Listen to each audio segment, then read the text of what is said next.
I can see is we're drifting apart. I can't believe how it all turned dark. Bring me the light, bring me the light, bring me the light, bring me the light, bring me the light. We have a little explaining to do, hey?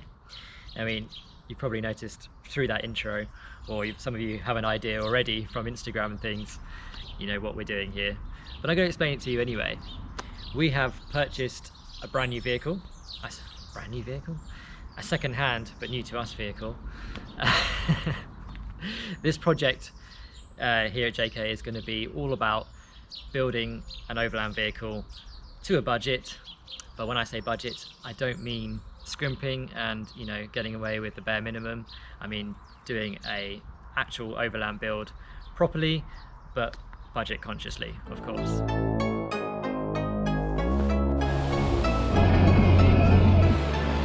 Filthy animal.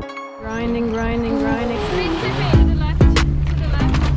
Woohoo! Do you think it's like summer or something? Just perfect. This series is sponsored by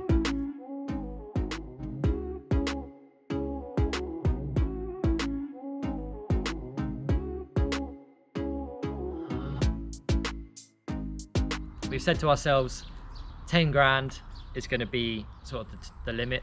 Hopefully we can stay, you know, a fair bit south of that. We'll see how we go, but that is kind of our aim, is to stay below the £10,000 mark, which I think is very achievable. Sorry, I need some more coffee, I think. Moving on, we have chosen, and we've gone for this beauty, which is a 2005 Mitsubishi Shogun 3.2 model Auto 2. She has literally just clocked over 100,000 miles.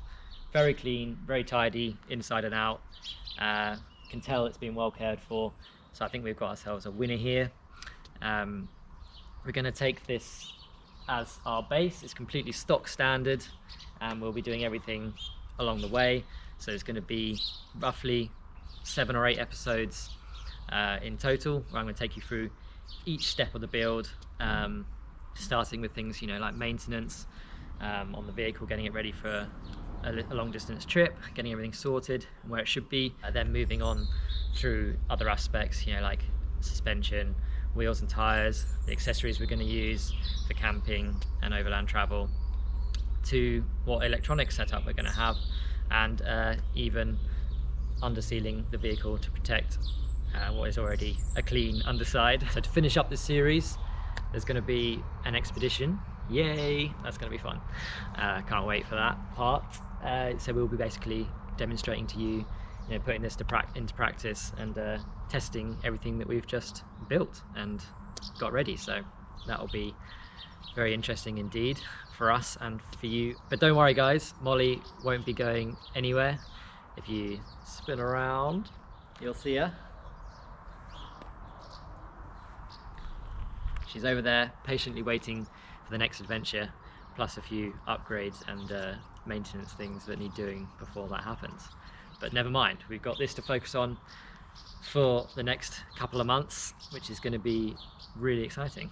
Yeah, can't wait to get into a project like this. It's the first time we've done it. Before we dive into some more details, guys, please do give this video a like if you enjoy this kind of thing, once you finish watching it, of course. Subscribe if you're not already, and hit that notification bell, because we don't want you to miss our videos, as we're posting at random times now. So, you know, get that notification when the video comes out. Thank you. Yeah, I think this is an underrated vehicle choice. You know, they're capable and reliable, again, as long as they've been looked after, as with most vehicles. Vehicle to use, it's extremely comfortable, as I'm sure Christina will attest to, and she loves driving it already much more than any of the other vehicles we've had. It's literally just like a big comfy armchair. You've got the auto, very good auto at that. It sits comfortably on the motorway, you know, well below 2,000 RPM at 60-65, and it's just a dream to drive on the road anyway. We're yet to fully take it off-road, but from, you know, what we hear and see, we've been out on the trails, some of you might remember, with this shape Pajero or Shogun before, and they're actually pretty capable, even like in stock form. A few mods, yeah, you're well away. Pretty tough old things. As with any car of age, there's always going to be some things to watch out for. On these particularly, you got to make sure that it's reasonably clean, which this one is on the underside.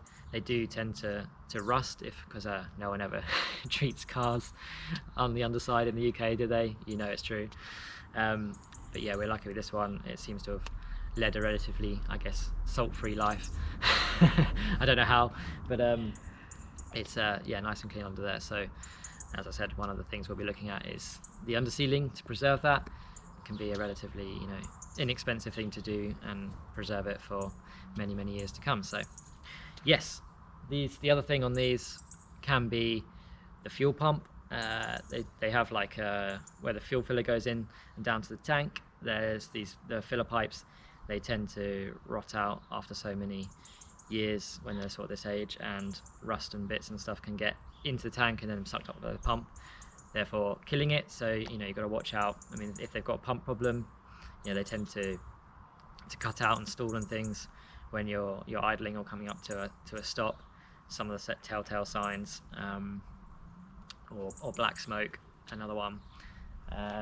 Yeah, this one actually has had a brand new pump, all the lines replaced and the tank replaced, and an extra filter which we'll show you, or water trap that we'll show you in a bit. And that was a big process, but it's all done, so we know we're good to go. And, new tank as well, so there's no more bits and things in the bottom which can cause a problem. If you underseal these, you don't have that problem because then it's coated and doesn't rust.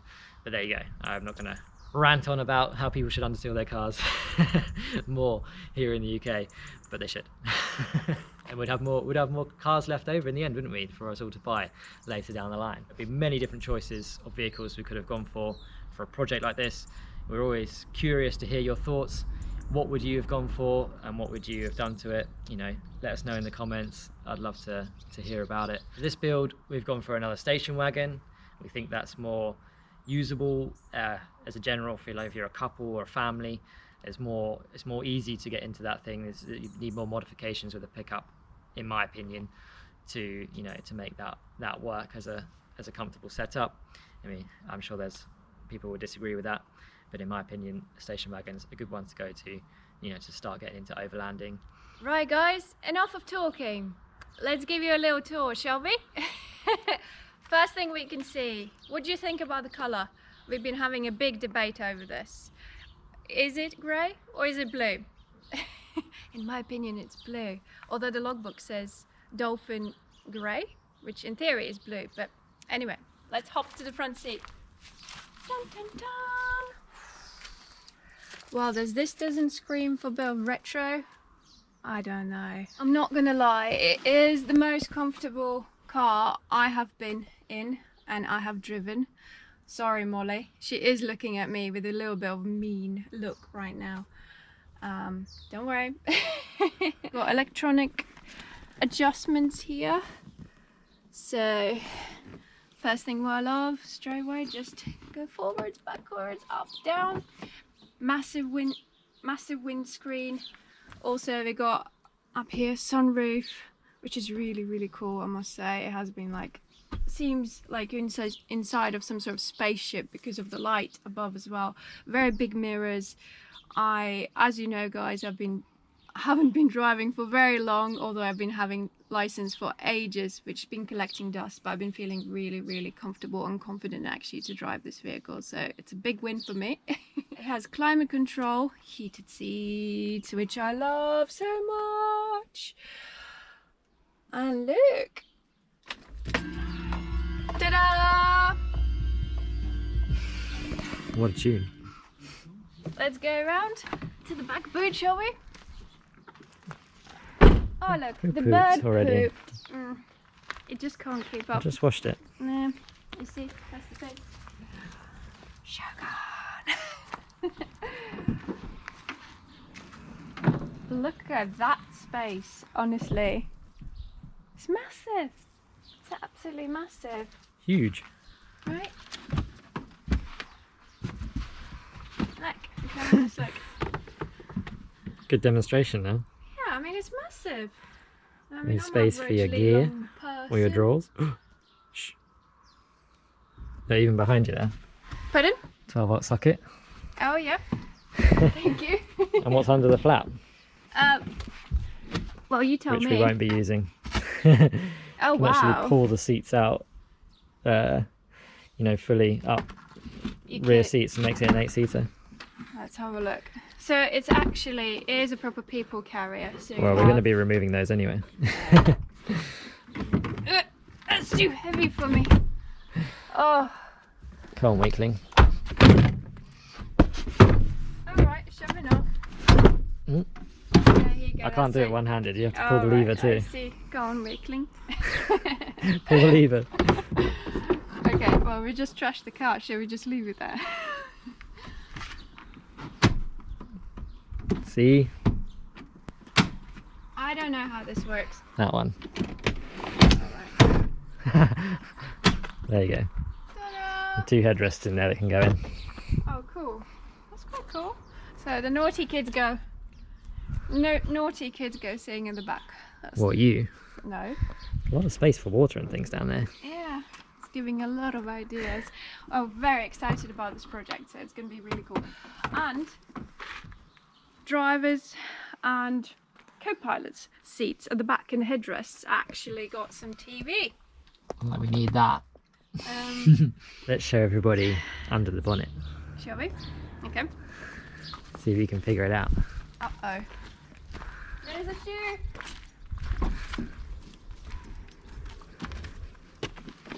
Right. I found a fuel tank. Probably this one. That was quite easy.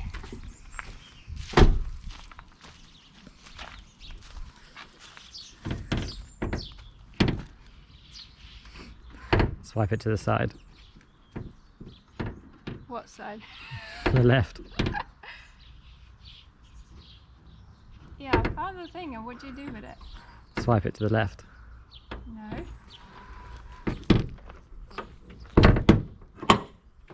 Oh, Got it?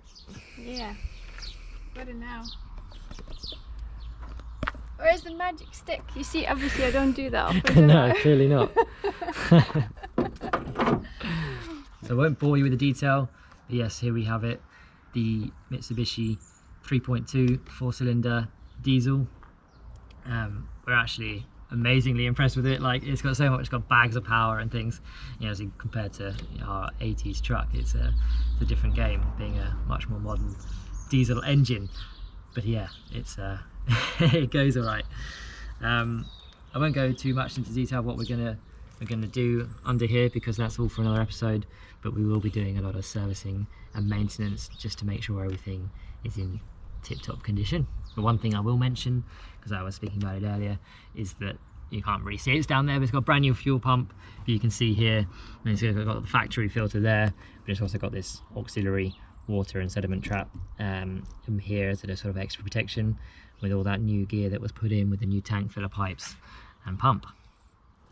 Well, I'm not going to go into too much more detail than that, because the whole idea of this, you know, is to break down each step of the build as we go in the different episodes. So that's all to come. I hope you're as excited as we are, because this is going to be a really interesting project, I think.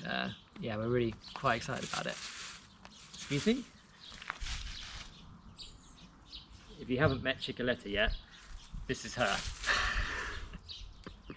She is our resident chicken. Resident chicken. What you doing? Say hi.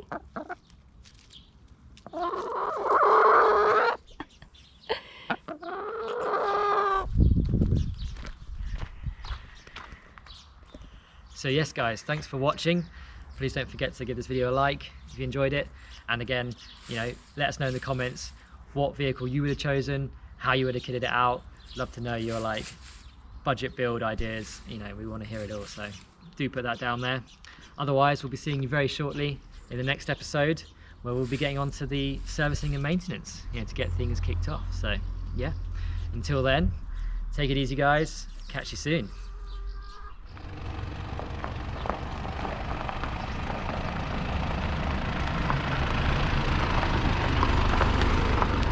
Excuse me, where are you off to? Going for a little spin. Thinking to get some bread. Definitely your new favourite, eh? Oh, it is, yeah. She's so comfortable. Can't keep you out of it. Sorry, not sorry. So good. See you later.